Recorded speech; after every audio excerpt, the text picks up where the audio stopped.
Yeah, that was crazy. Rick Ross said you wasn't with me shooting in the gym. What? Yeah, yeah, and we were like, we gave him like an ultimatum. We gave him like three chances. It was like a three strikes you're out kind of thing. But we didn't come at them like kind of negative like that. We just said, yo, if y'all don't come to practice, we're gonna have to do this by ourselves. And it was like, yo, this is the third time we told them. And they were like, yeah, we come in, don't worry about it. And they never showed up.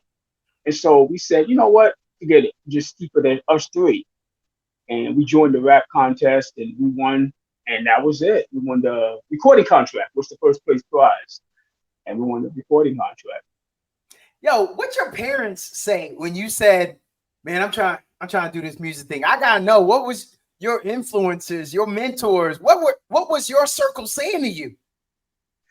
A lot of people knew us as being on the block as the rappers. Is there anything better than a trip getting ready? Nope. For a long journey where our podcast released a new epi, searching for a fade fiend, new fixation. Giving this a subscribe is the same sensation. Started with the day ones, they gave us fuel to support the season. Could have been anywhere in the world, but you're here for a reason. Notification bells, tap some friends, all to let you know. Check your Bluetooth, connect, talking wisdom I know. Welcome in, everyone. Episode 186. Cool to have boys that are fat with our guest, Kool Rock Ski from the Fat Boys. Yo, Kool Rock. Three Fat Boys. Or man, this is amazing. What's up? What's going on? I'm a fan out for a little bit. Right. But we got to get to the business. I got to know just one quick little fan tidbit. Right. What does your family attribute to you? Like, do they introduce you as, yo, this is my cousin? Or they like, yo, that's my cousin from the Fat Boys? Like, what does your family do? It's the same as just growing up. You know, this is my brother. You know, that kind of stuff. Yeah. Oh, okay. You know, yeah, they don't do that stuff. They're cool with it. Yeah. They're calm and collected. Yeah, they never told anybody, yo, you know who this is. They never did that. Oh. Yeah. Now, what about that though? Are you what type of celebrity are you? Are you a little more laid back because you've been famous for a long time, or you want your flowers? I mean, you. I mixed in with the crowd. I'm a civilian. You know what I'm saying? And I'm proud to be one now. You know what I'm saying? Like, you go through the rigors of fame for a little while, and then some people can fall back off of it and just live a normal life, but some people want to stay relevant and still be out there. Yeah. I always say to myself, when it's just me thinking, when you're trying to stay relevant and pretty much stay out there, you start doing things that you don't want to do, but you're doing it because of the money. Yeah, everybody got to pay bills, but you start ridiculing yourself and sometimes destroying your legacy. Yeah, by going on different podcasts or different shows, not even podcasts, different TV shows, and just doing stuff that you wouldn't normally do. Right. But you're trying to stay relevant. So I'm one of those guys who don't care about being relevant. It's like, you had your time in the sun, you dealt with it, you moved on with life, Yeah. Yo, but I mean, your music is still out there. Your music is still out there. You don't have, what I'm saying? You don't have to do certain things to keep acting. Some people just acting the fool after a while. So you don't have to do that because your music is still out there.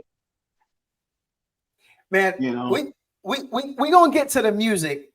I want to start with the movies, though. I want to start there. All right. Of all of them, where do people come up to you the most? When y'all brought y'all's own Disorderlies, when y'all did y'all's own thing, or Crush Group? Like, where does everybody start? Oh, Crush Group. Everybody goes to the all-you-can-eat scene. Crush Group. That's their thing. That's what got us the 3-picture movie deal, was the all-you-can-eat scene. So pretty much everybody, that's like the most outstanding scene in the movie Crush Group, besides LL busting in the door and rapping for Jay and Jekyll and Hyde. All You Can Eat is the scene that everybody remembers. So when the movie came out, that's all everybody talked about. All the fans would run up. That's all they talked about. Yo, I want to get back to before the fame. Yo, who were you? And then like high school, how would your friends have described you? Quiet, quiet, quiet. I had like a few friends. I didn't have and it turned that way when I became quote unquote famous. I didn't have a Yeah, lot of people around me. So I didn't have a lot of people around me as going to high school. What I yeah. did do was join the football team because I had a pretty good arm and I had a pretty accurate arm as Oh, far as quarterbacking. Yeah, yeah, so me and Buff joined the football team in high school because Mark went to a different high school. yeah. So me and Buff went to the same high school. We joined the football team. I decided, you know what, I'm gonna take my talents and try to see what I can do. So going out for the football squad, um, they said I couldn't. They said they liked the arm strength. I had good arm strength. I had Right. pretty good accuracy, and all I had to do was work on it a little more. But the thing was, I didn't have the height, and at that time there was no Doug Flutie stuff like that Yeah, coming out. So yeah. and Drew Brees and all that kind of stuff. So they didn't Yep. look at the smaller kind of quarterback. So I didn't have the height. I didn't have the speed, but I had good arm strength and I had good accuracy. So Yeah. I figured that kind of burst my bubble because I wanted Right. to be a quarterback and after that go to college and become a quarterback. So we had all our lives planned out for us as far as football. So I pretty much, they wanted me to play running back and they didn't have the speed. I don't know why they asked me that. They wanted me to play defensive back and they have the speed to keep up with receivers. So I pretty much just they said if you want to stay on the team, we can give you a jersey. You can be kind of like cheer the guys on. So I took that because the keeping the jersey meant you can mingle with the cheerleaders. Yep. Back then the Yep. cheerleaders liked the guys with the jerseys. I said Yeah. I'll take the jersey. So that's what me and Buff did. But at the same time it was 50% football, 50% hip hop. So once we find out we couldn't join the team, well, Buff could have joined the team. They wanted him to play running back, but he looked at it like if D is not on the team, which is me, I'm not staying. So Yeah. he quit the same time I quit. So that's when we started investing all our time into just rap. Yo, that's tight, man. I appreciate that's a real ride or die right there. That he was Yeah, like, my man can't get on. Nah, I'm not with yeah. it. I'm not with it. Yo, I'm glad you told us that. I had no idea. How about this though? The hip hop. When that all got started, like, were you trying to be a solo act yourself, and No, then you both realized how did you and hip hop get started? me and Buff started out at first. It was just me and him. Yeah, Mark was with another guy on the block as a DJ. Mark was rapping with another guy. But right, the guy Mark was rapping with, or the guy who was DJing for Mark, he was into what we call freestyle music. Like right. the freestyle music that came out like in the 80s. He was into Yes, that. it sounded like that And Miami Mark, sound. right, and Mark wasn't really into that kind of stuff. So he Yeah, separated himself from him and came over to join us. And that's when we formed the Disco 3. yeah. Y'all out here snatching fools off. You broke up a squad, home wrecking. Well, actually, it was seven. Actually, it was seven of us. It was called the Hypnotized Five, and it was Buff was the beatbox. We had a DJ. We had three other rappers plus me and Mark. So it made five MCs, one DJ, one beatbox. Right. But the other members weren't coming to practice. The DJ and the other three members. So we kind of just formed. We kind of just made up the name Disco 3 and just kept it as the three of us. Hold on, man. Hold on. This breaking news. Yeah. So there's two dudes out there whose truancy stopped them from becoming hip No, hop four. legends. Four. The DJ wasn't coming to practice. Plus the other three MCs. It was five of us. Me and Mark made up five. Oh. And one DJ and one beatbox. Oh. Yeah. So it was called the Hypnotized Five. So it was like seven of us. Yo. Yeah. Do you run into them? Because I'm gonna tell you right now. I've never seen. I see one of them. We went to high school with them. That was the crazy part. So by the time we came out with our first single and it hit off, yeah, that's when they were like, "Yo, we need to sign that contract." I'm like, "There's no contract. It's too late." You know what I'm saying? Like, it's over. So man. yeah, it's just three of us. There's no more seven. Oh man. Yeah. Yeah, that was crazy. Rick Ross said you wasn't with me shooting in the gym. What? Yeah. Yeah, and we were like, we gave him like an ultimatum. We gave him like three chances. So it was like a three strikes you're out kind of thing. But we didn't come at them like kind of negative like that. We just said, yo, if y'all don't come to practice, we're gonna have to do this by ourselves. And it was like, yo, this is the third time we told them. And they were like, yeah, we come in, don't worry about it. And they never showed up. And so we said, you know what? Forget it. Just keep it at us three. And we joined the rap contest and we won. And that was it. We won the recording contract, was the first place prize. And we won the recording contract. Yo, what's your parents say when you said, man, I'm trying to do this music thing? I gotta know, what was your influences, your mentors? What was your circle saying to you? A lot of people knew us as being on the block as the rappers. Kool Right. Rock and Marky D and Buff was the beatbox. So we was well known in our block, maybe 5 blocks stand, we were pretty well known. Other than that, our parents didn't really understand the music. They came from the rock and roll generation. They came from Right. the down home blues generation. Yeah. This was all new to them. So they didn't have no idea what we were talking about, what we were doing. They had no idea what Buff was. They thought he was, what is he doing? What is that sound he's making? Nobody never seen anything like that. So with us, it was support, but at the same time, it was like, people had a lot of doubt. Like, I don't know. I don't think you're good enough to make records. You're good enough to rock the area, but you're not good enough to make records. That kind of thing. So I think when our first song came out and it hit, that's when everybody was like, yo, these, oh. But they was riding with us. They just kind of doubted us because they were like, at the time, the hottest groups out was like Flash and Furious 5 and Curtis Blow and Treacherous 3 and all these guys. And they didn't think we matched up well with those kind of guys. So they didn't really have too much faith in us. You guys can stay on the block, but you can't go Hollywood kind of. There's got to be an opportunity for you around. So let's give you a 5-block radius. Right. Anybody asked you to come to the parties, or are y'all still out there putting up flyers, asking to get to people's parties? How was that? Were you getting reps? Were you getting those opportunities? Well, we were doing talent shows. Shows. People just come around to our neighborhood, to our block rather, and sometimes we get into battles, and sometimes it just be a thing where we're standing on street corners. We could draw a crowd within seconds. Because Buff is beatbox. Like I said, nobody never seen nothing like that before. The Buff is beatbox, we're rapping. It'd be like maybe 30, 40 people on any given night, just rocking with. Sometimes he could reshift like 70 people, just rocking out there. Yeah, so we're like neighborhood, quote unquote, stars. Everybody knew us. But as rap started to get more popular, a lot of groups started popping up.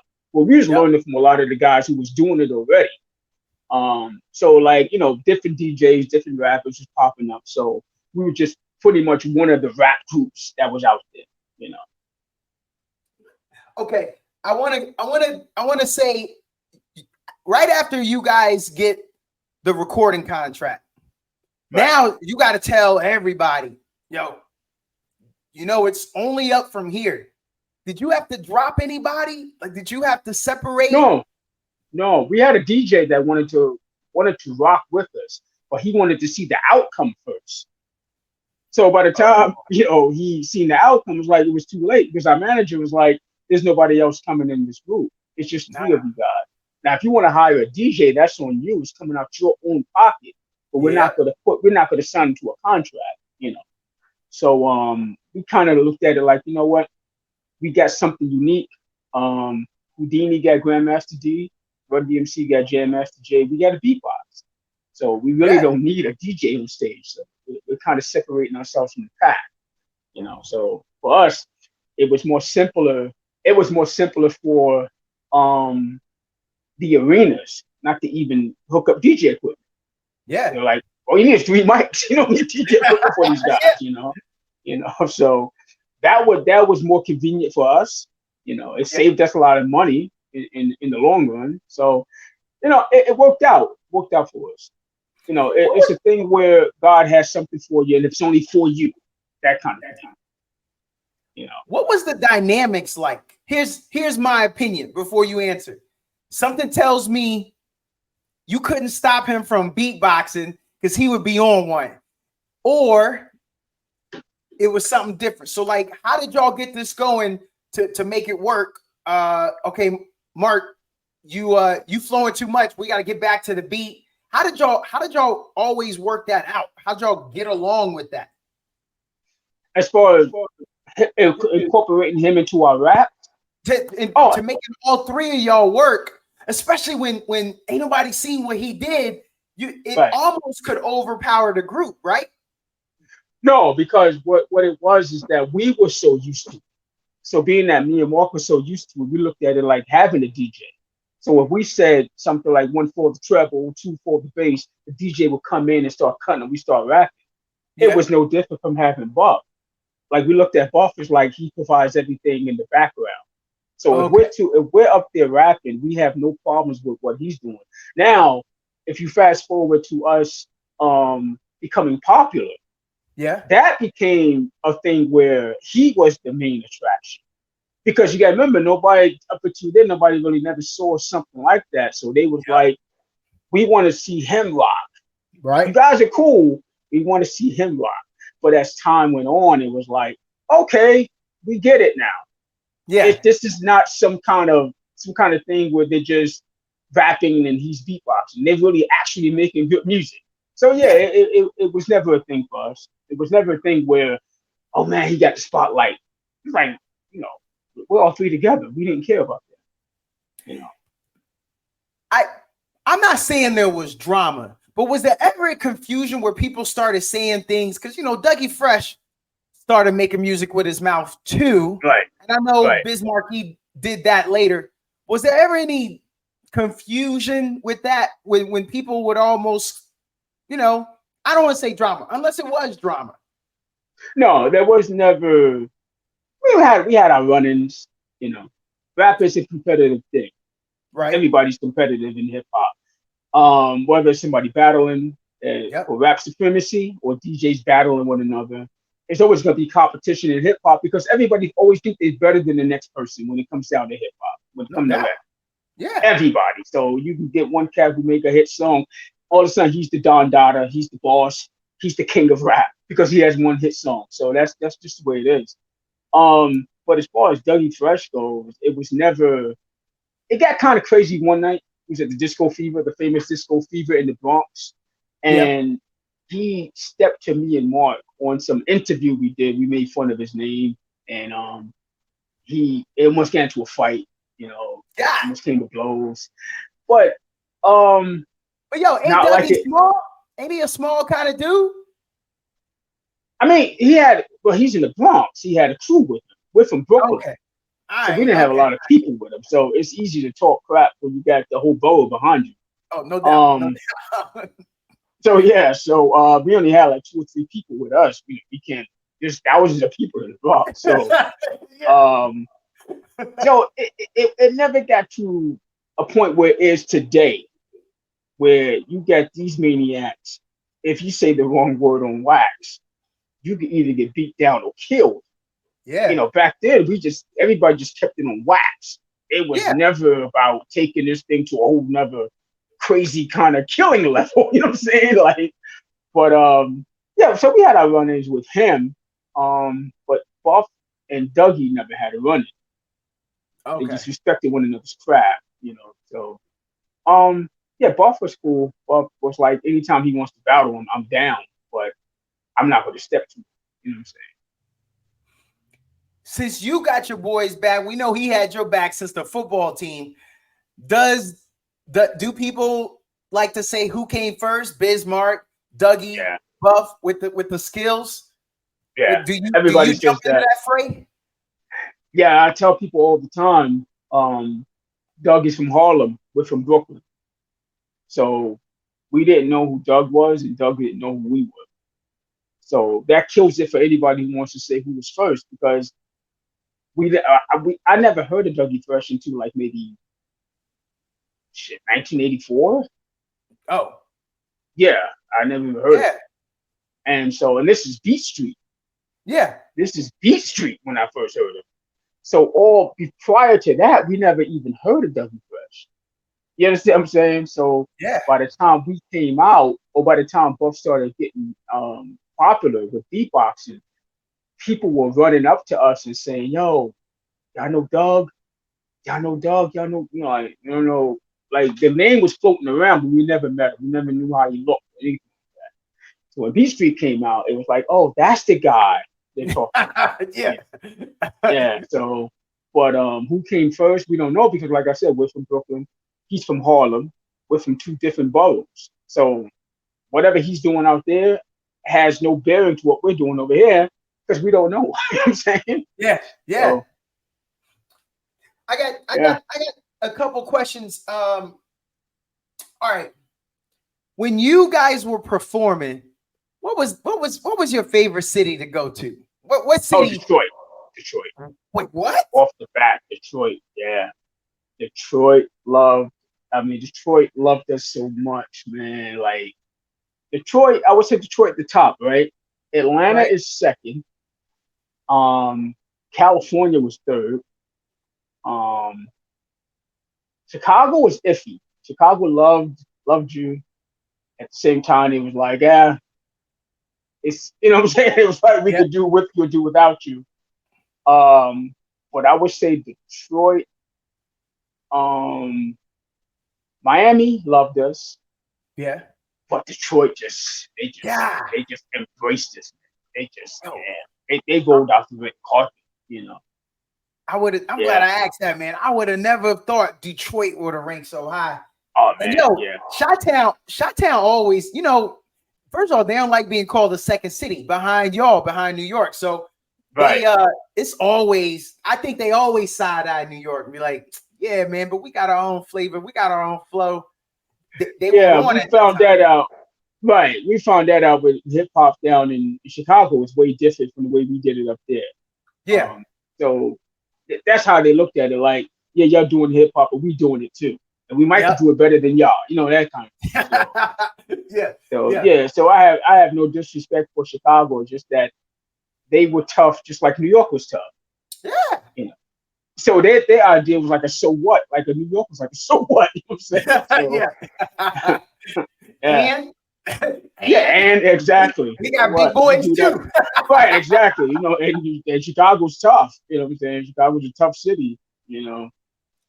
What of all the places y'all went, where is the one place you wish y'all would have gone perform? Not just in America, maybe overseas. Where's the one place you wish y'all would have gone? Japan. So why didn't that work out? Why didn't you go? Never got a chance to get around there. Never got a chance to make that happen. To go over. Okay. Or even I would say Brazil. Yo. Yeah, Brazil. Brazil loves us. I look at my royalty statements sometimes and I see Brazil is really giving us love as far as, you know, streaming our music. Yeah. And we were supposed to go to Brazil at one time. This is when we broke up from our management. And he killed the deal for us to go over there. Dang. And they wanted us to perform for like 2 days over there. And he kind of killed the deal because he wasn't messing with us anymore. So it's kind of like a blackballing kind of thing. He was trying to blackball. So he kind of killed that, you know. If you pop in there now and you ain't even go, man, could you just imagine if y'all could have done that? Set some stuff. The thing about Brazil is that they love black music. They love black music over there.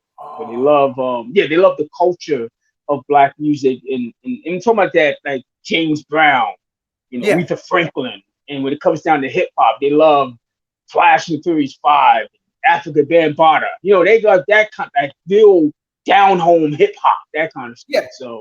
So we would have fitted in well over there because they requested us for us to come over there, and but we just couldn't make it. Well, he didn't let us make it. Right. Okay, where does your name come from? Kool Rock Ski. It kind of derived from, I would say, it was really D-Ski at first. My name is David.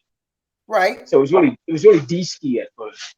So it was a rapper on my block named Rock D. So with Rock D and my love for the rapper Kool I took those names. I took Kool Rock Ski. So it's like the D ski. Oh, Yeah, I stopped using D ski, but I still use the ski. And I right. used the Kool from Kool D, and I used the Rock D, which is a rapper on my block. So I put Kool Rock Ski. You know, that's where the And name came. did y'all help? I mean, so I know later on we had Prince Marky D. You know, we had a little bit of following, a little solo thing, but like, Right. did you participate in their names? Did they do some name changes also? Oh, Mark's name was Mellow Mark Ski. Mellow Mark Ski. Mark's Yeah. name was DJ Doc Nice. He changed it to the Human Bebop. Yeah, Right. Buff is a Right. DJ. Yeah, Buff is a DJ, and his name was DJ Doc Nice. So Yo, that's still his though, man. DJ Doc Nice. I like that though. yeah, he Buff was when he had to DJ sometimes, we go to after parties at clubs, Right. and he'll get on the set, start DJing, and people was astonished. It was like, yo, he really DJs? I'm like, yeah, his name is DJ Doc Nice. He really DJs. So it was fun to watch Buff rock the turntables, like back in the day at Yeah. practices. He'd rock the turntables because he didn't He had always beatbox at practice. He'd rock the turntable. Dude, he had an alter ego. he was Bruce Wayne and Batman. Yeah, and that's why he didn't want to DJ, because he was like, "Yo, I'm the DJ. We don't need a DJ." All right, cool. Yo, I got this. Yeah, I got this exactly. Okay, what about the old heads? I mean the originals. How did they do? Because something tells me in my mind, they was like, man, y'all on some y'all was like new wave, and yeah, they didn't like us embrace too the much. bebop, right? They didn't like us too much. They didn't like us. So, You know, here's the thing. Flash and the Furious 5 were the premier rap group. It was holding the mantle. They were sitting on the throne. right. The thing with Flash and the Furious 5, what people don't realize is that you're laughing at them, making fun of their clothing. And this is what people do now. They're like, oh, look at the way they dress, with the spikes and all these outfits they were wearing. Flash and the Furious 5 was touring with groups like Parliament Funkadelic and Rick James. So they had to dress for that particular kind of audience. They couldn't wear what Run DMC was wearing or what we were wearing. So, but they were the premier rap group, right? And they were sitting on the throne. They were the group. They leaded the charge when hip hop started to become popular. The thing what happened with them is that they got caught up in that particular look, in that particular style, and not knowing we were coming. Run DMC was coming, LL was coming, Beastie Boys were coming, Houdini was coming, and they didn't adapt to that.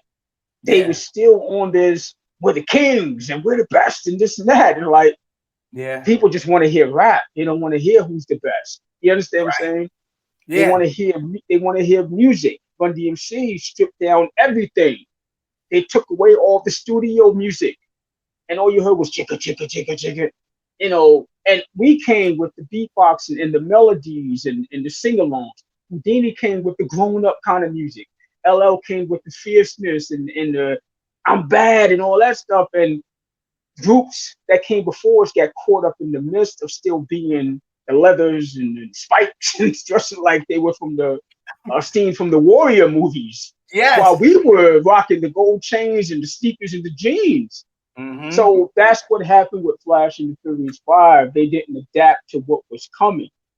But all in all, they put out one of the most important songs in hip hop history, in music history, which was The Message. So they pretty much led the charge as putting rap music on the map, you know. But Run DMC took that and took it to a whole nother level with the whole B-boy and tough guy look and all that stuff. And like we're dressing just like the audience, and the audience loved it. Yeah. So when the kids came to the concerts, they were like, yo, they dressed like us. Because who in their right mind's going, and this so disrespect the Flash and the Furious 5, but who in their right mind's going to walk around dressed like that? Not us. You know what I'm saying? So it's like, no, I'm not dressed like that. Not if you're trying to get phone numbers, or as the kids nowadays, IG. Right. I mean, in some cases, there are some rappers who are dressing like that, though, right nowadays. Right. So that's what Right. makes it kind of weird. So it's just starting to come full circle. But yeah. So they didn't take a liking to us because we was bringing something different to hip hop, and I guess they wanted hip hop to stay with them, and everybody else had to stay under their wing, and they dictate how this thing is going to be run. What a lot of these groups didn't realize is that there was money being funded to the group, to the acts like us and LL and other acts who was out at that time. So they had money to spare to put out there to market this music. They didn't really know how to market hip hop. They didn't really know how to market it. But when you got names like the Run DMC, you got names like Fat Boys, you got names like Redeem, you can market those names and you could put it in different markets. The thing is, a lot of the young people, they loved it.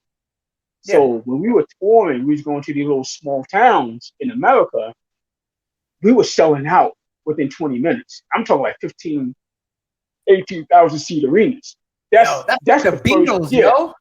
Yeah, that's never been seen before, especially with this new kind of music coming up.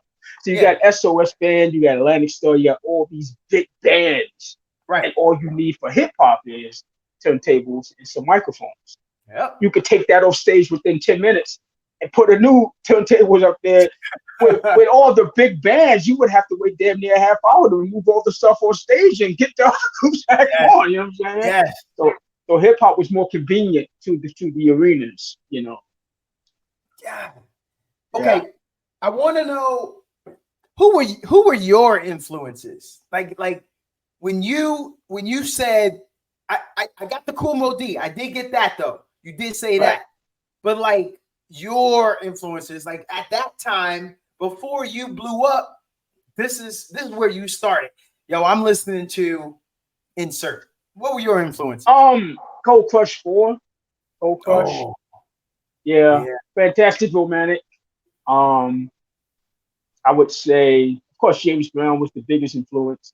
James Brown is the epitome of what hip hop is. Yeah. Funky drummer drumming. Yeah. So anything that derived around what we were trying to do, or how the culture was being presented or being pushed forward, was our influence. You understand what I'm saying? So anytime somebody would even say an ABC rhyme on our block, because this is what was happening like in 77, 78, before even Rapper's Delight came out. Right. So it was something in the air already. Yeah. Disco was fading out. Disco wasn't our thing. That was like our brothers and sisters thing. Disco wasn't our thing. We knew there was something out there for us, you know. Right. And it was rap music. So anytime somebody would say, hey, did a diddle, the freaks in the middle, the cow jumped over the moon, we looked at him like, yo, we didn't call it rapping, we call it rhyming. Yo, he's rhyming, you know. So we were intrigued by the older guys who was just doing it just to have fun with it. What they didn't know that we was taking this serious, like, yo, you know what I'm saying? Because we like I said, we knew it was something in the air. So by the time Sugar Hill Gang came out with Rapper's Delight, it was like, yo, but we learned that song in less than 2 days. Oh, I bet. So yeah, it was a quick learning song. So we were like, so once we learned it, it was like, okay, what's next? What else you got? Yep. So that's when we heard The Message. We heard Planet Rock. We heard Flash and Furious 5. We heard The Crash Crew. We heard Treacherous 3. So it was just so many cats doing it, but they wasn't from. Well, we had Jimmy Spicer Super Rhymes, who was from our neighborhood, you know, in East New York. But we needed that big splash to say, yo, this is how we doing it, coming from our perspective as far as the way we dress, the way we act, the way we walk, the way we talk. So when Sucker MCs came out, I was like, yo, that's it. Yeah. That's what we're looking for. You know what I'm saying? So they were like, that's what we're talking about. That's when we started stepping our game up once we heard Sucker MCs. So so that was the biggest influence for us as far as hearing that song and like, yo, now it's time to move forward. You know? Mm-hmm. Yeah. What about nowadays? What are you listening to now? What's on your satellite radio? Last time you was in the car, what you listening to? Listen, I'll be honest with you, man. I'm still listening to old school. I Oh, still listen to classic hip hop. I did like um the Kendrick joint when he went at Drake. oh, It just got back to the lyrics. It got back to the fun part of it. It didn't get in it. We didn't have to do all that killing. And when I see you, it's on site BS. yeah, It was yeah, just killing you with straight lyrics. They're not yeah, like us. So you hearing songs like that, you're like, okay, we're getting yeah, back to some lyrical stuff. yeah, But it's like it to be honest with you, it's really I put up a post like about this on Facebook like maybe 2 weeks ago when I said this generation of music is not for us, but it's cool. It's cool. We don't have to rock with it. yeah, It's still rap music. And one thing I always say about rap music and rap artists is that if you're doing this, we're all in the same fraternity. yeah, So I would never diss another rapper because we're in this. Whether he knows me or not, whether I know him or not, we still know what it takes to put a hit record out. yeah, So for the people outside looking in that might say, "Oh, that's corny," I'm like, yeah, but you don't realize what it takes to put this pen to paper and put this kind of stuff out. It may yeah. sound corny to you, but to a person who's been there before, this ain't easy. First of all, you gotta have money to back this stuff. You know, Oh, no it's doubt. gotta be financially backed. Second Yeah, of all, this is creativity. You know, so because you're so used to hearing something from back in the day from us and other rap groups or yeah, solo rappers, you're downing what's happening now. I don't down it because I know what it takes to get this stuff out. yo, It takes a lot. This is not easy. For every 1,000 rappers that come out every second of the day, there's only gonna be one or two that's gonna be picked to yep, take this thing to another level. yeah, Other than that, everybody else is just rapping for the hell of it. It's only one or two that's gonna be picked out to say, "Hey, you're the star. You're the next star." You know what I'm saying? Like yeah. that's what people don't get. Yeah. I'm very curious on. I got this one question. I want to get to it, but I had two more. I had two more about it. Yep. You said that you're a civilian now, so you don't lead with it. If people don't, obviously you've had a body composition change, but so you don't lead with it. If it comes up, especially if like not the barbershop, maybe they know you places you frequent, but let's just say you somewhere and you hear a conversation about hip hop and they don't even look your way for Yeah. do you just come in as D, or do you come in, hey, let me tell you, I was there.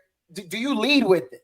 Bro, I had so many instances like this, and some of Uh-huh. them I feel bad about because I'm the kind of person that I never liked really being, and I'm not saying to be disrespectful to the fans. I just never liked being bothered. Right. I was the kind of guy that do the show and go back to the hotel, turn off all the lights, and just watch TV. You Yo, know, nothing Mark wrong and Buff was the king of the groupies. Let them have that. with But that. I was like, let's just do the show, get the show over with. I'm back to the hotel. But I remember one day I was in the gym, and this guy, he was walking around in the locker room in the gym. He's always singing Wu-Tang songs, always rapping Pete Rock and CL Smooth stuff. One day he comes to me, he goes, "Hey, youngster, what you know about the Fresh Festival?" Mind you, this is only like 2, 3 years ago. Yo, I'm a grown man. I'm like, youngster? yo, And he goes, "Yo, youngster, what you know about the Fresh Festival?" I'm like, "Yeah, I heard about it from my uncle. He told me about it." He's like, "Yeah, that was." He was like, "That was real hip hop." I'm like, "Yeah, that's true." I said, "You can't find that no more." He's like, "You yo. damn right." I'm like, "This guy has no idea what the hell he's talking to." So yeah, he's running down names. He had Nucleus. Remember doing the jam on it? Remember that song? Jam on. He's on my face like I'm like, yeah, I Yeah. remember that. I'm like, yeah, I remember jam on. My uncle told me about these songs. Like, yeah, your uncle knew real hip hop, right? So So yeah, so you a victim of your own genetic makeup because, well, first of all, you worked hard. You're in amazing shape. You're not what we envisioned the Fat Boys are. That's not you anymore. And then, I mean, you're a little older than me, but like you don't look yeah, your age, what we would expect of you. So you're a victim of that to this point because you don't look like, I guess, what we. It's a beautiful thing. It's a beautiful thing for me. Yeah, I'm not slight. I'm not. The fame that we had, the popularity that we had, it was a gift from God. yeah. So it was like I'm going to take. The reason why there wasn't 7 of us because God said I'm not taking them with you on this journey. It's only 3 of you. You know what I'm saying? So Yeah. It's a gift from God. So I tell anybody this all the time. You got to use your gift. You got to use your gift. If this rap thing is not for you, you got to use what God gave you. Yeah. Well, I don't want to be a plumber, but that's what He made you. He made you to be a plumber. You got to be the best plumber you can be. I don't want to work construction. That's your gift. A lot of people always they're not chasing their gift.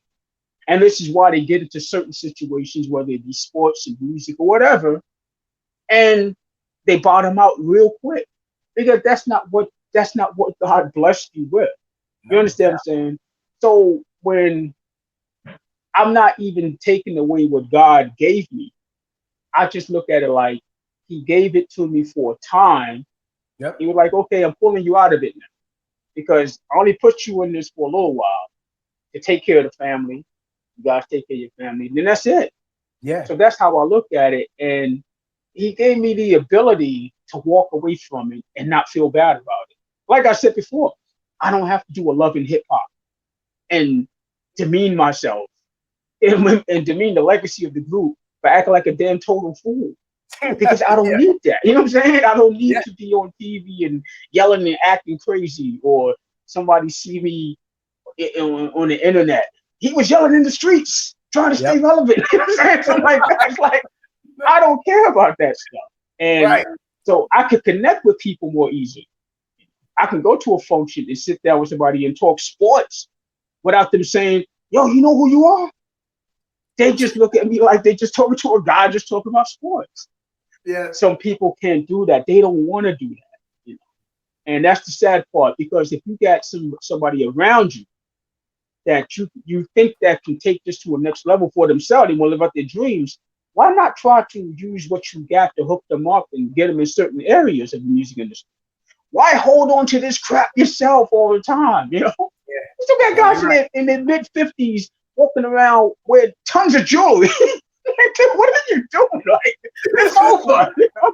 I still wear this stuff. You know what I'm saying? And so I kind of laugh at this sometimes. I'm like, dude, you wearing all this jewelry. Where are you going with all this crap around your neck? You know what I'm saying? Kool Rock, you're not even gonna believe this. I was gonna get to that. That was the very next question. The very next question is, who got their chain first? So you talking about the old heads still rocking it. Who went and got the fat dookie chain first out of y'all 3? Out of us 3? Oh, it's me. It was me. You beat I got everything first. I got the Dapper Dan first. I got the chain first. I got Mark. He got the car first. He went up with the car first. What did he buy? What did he get? He bought a Cadillac.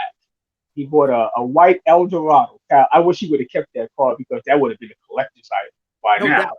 Yeah. And he bought we driving grown men cars at 17 and 16 years old. Cadillac. Yep. I still going to get BMWs and Mercedes. We buying Cadillacs. Yep. So yeah, I was always the first to get something, and then it was like, "Yo, D, where you get that from?" And then they'll go buy it, you know. Because I was always quiet about something. It was like a bragging thing. So when I bought the chain, it was tucked in my shirt, and they didn't see it. The buff sword sticking out. But D, what is that? And I pulled it. I'm like, "Oh, chain."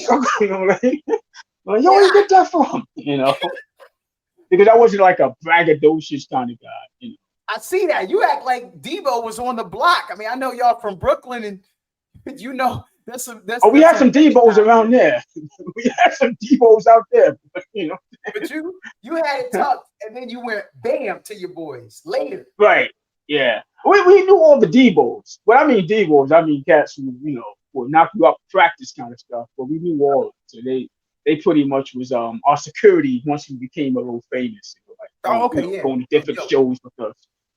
You need that. All right. Yeah, definitely. I got to do this. I know the listeners, the viewers, they want it. I told you this was going to be all nice. I got to hit you with at least one hard one, man. I believe it's hard. Right. Yo, Kool Rock, you got to tell me your top 5 dead or alive, man. Especially since you from I gotta know. I hate the rap thing, to be honest with you. I know they going to want it, man. I had to ask. Yeah, because you know why? Because it's like everybody, even Vanilla Ice, brought something different to the table. Yep. You understand what I'm saying? Yeah. So it's like you can't say and to talk about Vanilla Ice and MC Hammer, and which people always make fun of or overlook. You gotta realize these guys so diamond. They went diamond.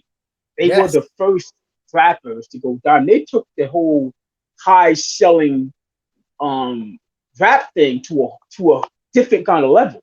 When rappers were still only going gold and platinum, these guys are selling 10 million records, rocking stadiums of like 50, 60,000 people.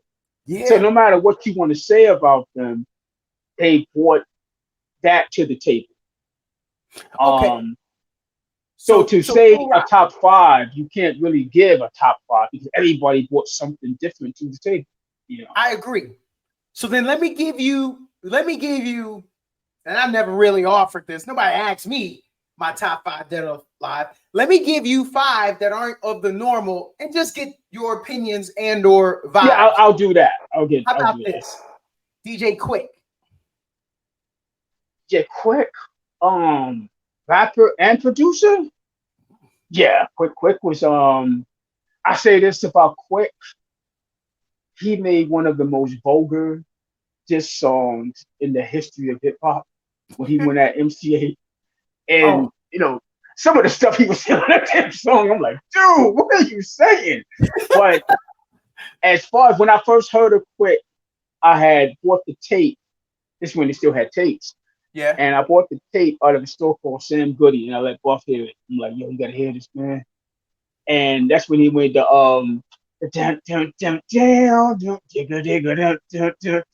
I'm like, and we fell in love with that. I'm like, yo, this is dope. It's like him and King T, who was rocking it. You know, King T was no joke. You know? What about this one? Some people don't give it. MC Light.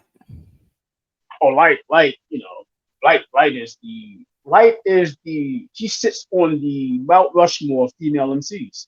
Easily. Yo, lyrically, man. I don't think people give her the love, and that's why, not that I'm trying to be a nonconformist with mine, but I'm just telling you, man, Georgie Porgy, I mean, the stuff that she put out, man, I was loving her flow. Yeah, she had a really, really crazy delivery, dope delivery.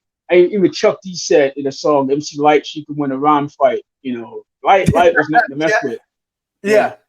Light was dope. Light is dope. I might lose you on this one. I know sometimes I gotta defend this one. Will Smith / The Fresh Prince. Will Smith is probably one of my top 20 MCs, to be honest with you. Okay. And I say this because if you heard songs like The Magnificent by Jazzy Jeff, the way he broke down his DJ, right? Yes. If you heard songs like Brand New Funk, when he started flipping that style. If you heard songs like Even the Nightmare on Elm Street, which he got turned down, they gave it to us because he didn't, you know, the Nightmare on Elm Street song, we did that because they didn't want Will Smith to do it. So he got mad and made his own version, which wasn't on the soundtrack. Yeah. No. Yeah, we had more popularity at the time. So they said, now we want to go with them. And I guess he got mad and he did his own rendition of Nightmare on Elm Street. But Will Smith, I mean, look at his clarity, right? First is clarity. You can hit every word he's saying. Yeah. Smart MC. Very smart.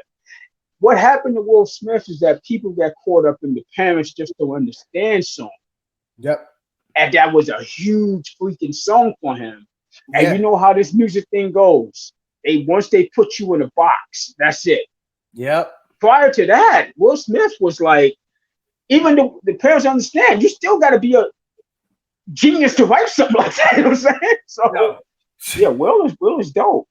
She put her hand on my knee. I put my foot on the gas. We almost got whiplash. Yeah. I took off. It So took come off so on. fast. Yeah. And then Summertime. I mean, I ain't gonna lie. Summertime, It yeah. ain't Summertime until I hear that song. It don't count. I'm gonna give him that classic. And I think it was a rumor that Rakim wrote it. I don't think he wrote that.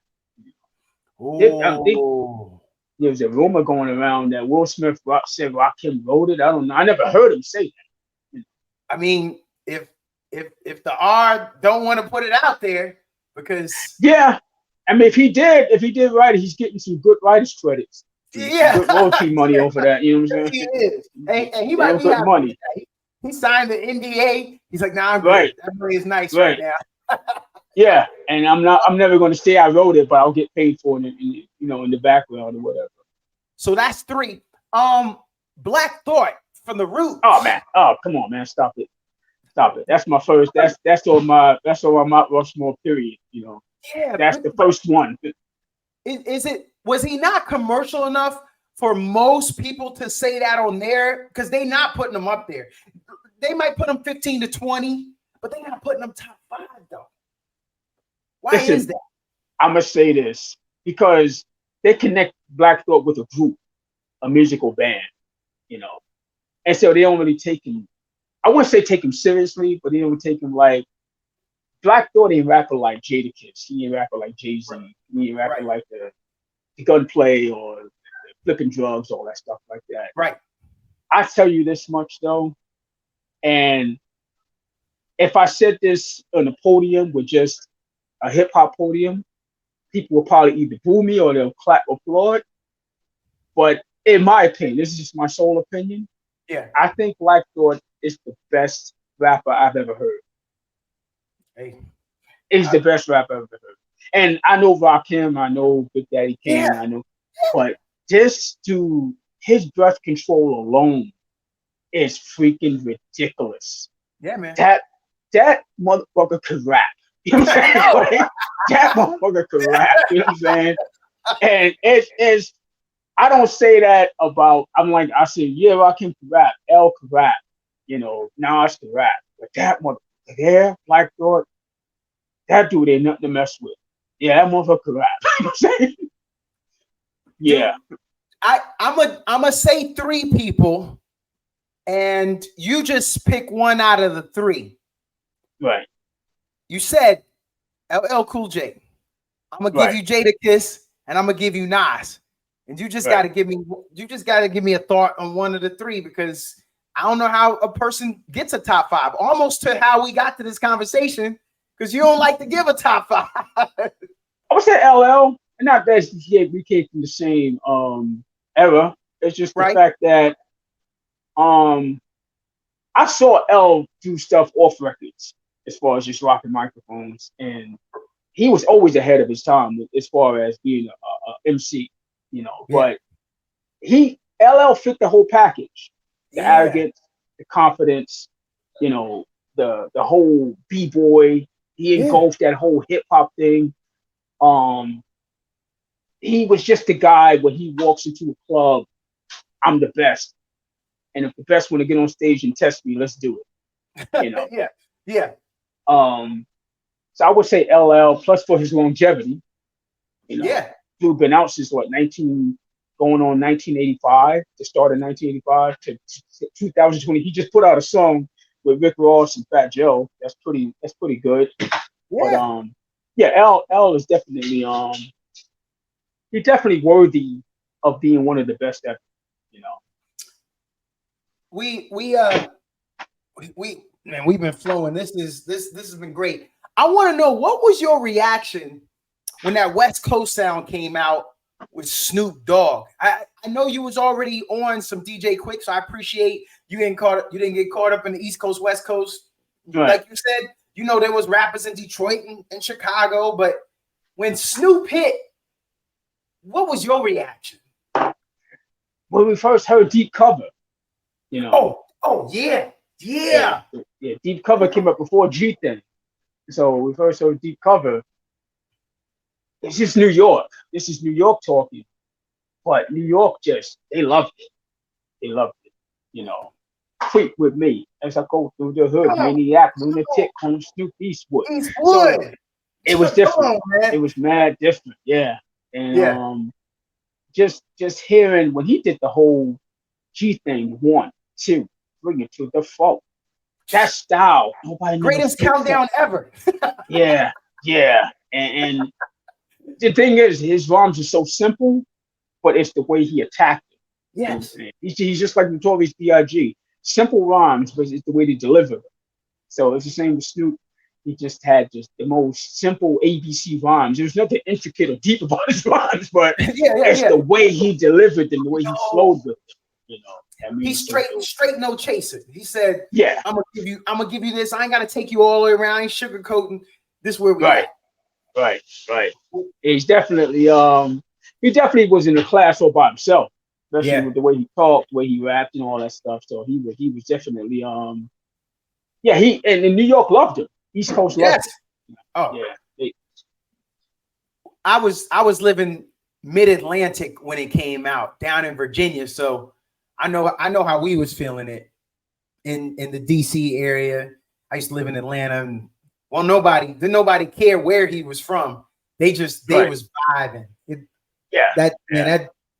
He killed it. What was your reaction when Run DMC did Walk This Way with Aerosmith? Oh man.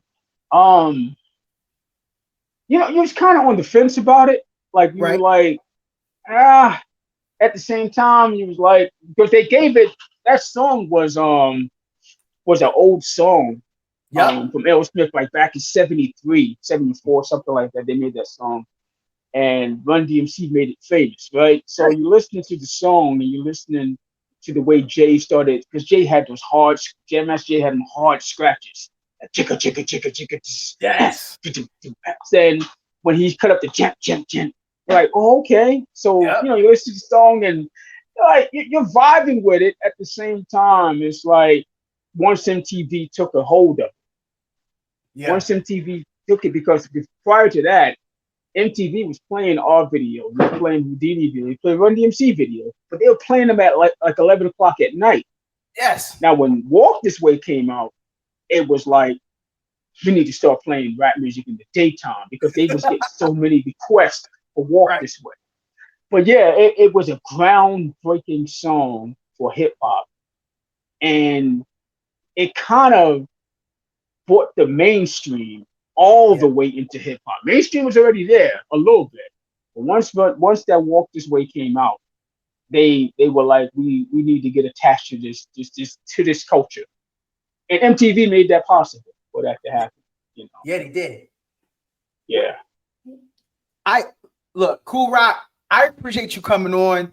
This was exciting, man. It was exciting as a fan. It was exciting as a podcast, as a person, just to have a conversation. It's great talking with you. I just kind of wanted to finish with 2 items. I wanted to know, in your circle, the people that know you now, how would they describe you? Know me now? Yeah. Okay. I get a lot of people, but they're not in my circle. They're just Facebook friends or IG followers, something like that. But people that know me, I think it's just a regular dude, just regular. People that follow me on Facebook, that interact with me, they still under this assumption like, I can't believe you're responding. It's like, we all humans. You know what I'm saying? Yeah. We all humans. If you guys are fans of the group, I appreciate you, acknowledging the group first.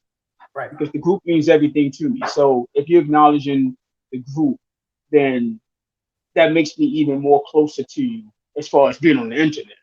Not personal, but everyone always says the same thing. Oh, you're too humble. Oh, you just, y'all gotta put yourselves in there. I'm like, I don't have to put myself in every category as far as rap this and rap that. Yeah, but y'all open the doors for this. I'm like, no, we cool with that. And I always tell people I only give accolades to the group because the other 2 weren't here. Because if they were here, I would tell them, nah, y'all got to do that. I'm not doing that crap. You get on the internet and do it. You know what I'm saying? I'm doing it now because these two maniacs are no longer here. Right. But if Bob and Mark was here, no, y'all get on the internet and do that. I'm not doing it, you know. So, speak for yourselves, you know what I'm saying? That kind of stuff. But yeah, just laid back. Don't like the spotlight at all. Right. At all. You know, so when I go to different functions, I don't ever sit in the VIP. I'm just like kind of play the back. Usually I'm looking for the exit just in case it pop off. I know where to run at, you know what I'm saying? So yeah, that's me. And then lastly, if everybody wants to stay in contact, how can they find you? How can they keep up? You know, whenever you do a little reminiscing, you repost something. How can they social media? Like how do you Well, I got the IG page on Kool Rock Ski IG. I got the legendary. I got two pages: legendary Fat Boy Kool Rock Ski on IG, and I got the Kool Rock Ski page on IG. Then I got the Damon Kool Rock Wembley on Facebook. So I'm on Facebook a lot. And like I tell people a lot, you know, especially guys my age. I'm like, we don't do Snapchat. That's for kids. TikTok is really for kids. Do Facebook. So I tell a lot of the older rappers, if you want to get your point across, do Facebook. Yeah. Because you have more 40 and over crowd over there.